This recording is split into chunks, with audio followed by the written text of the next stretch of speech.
दोस्तों नमस्कार, मैं आपका भूपेंद्र नारायण सिंह मौजूदा दौर की एक खूबसूरत तस्वीर के साथ आप सबका एनसीटीवी पर स्वागत करता हूं। यही है वो तस्वीर के हर एक फ्रेम में आपको मोहब्बत की वो तस्वीर मिलेगी जिसकी इस वक्त हम सबको सख्त ज़रूरत है।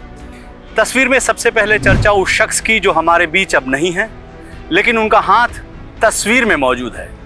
वो हाथ जो अपनी पत्नी और बेटी के आगे जुड़ा हुआ है, वो हाथ जो इस वक्त एक अफगानिस्तान के सैनिक के हाथों को संभालते हुए है, वो हाथ जो हम सबको अभयदान दे रहा है कि नफरत की मीनारें चाहे जितनी ऊंची उड़ जाए, मोहब्बत की तासीर कभी कम न होगी।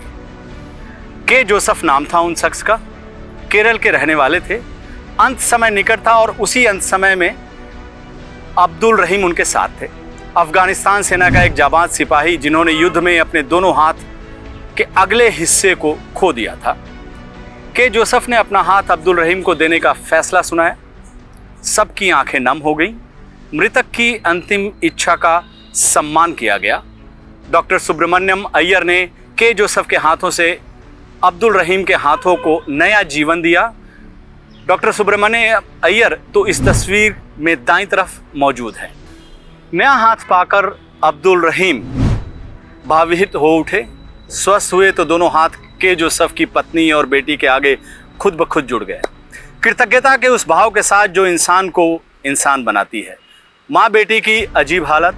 नज़र अब्दुल रहीम के हाथों के उस अगले हिस्से पर जिसका साया कुछ समय पहले तक उनके सिर पर मौजूद था।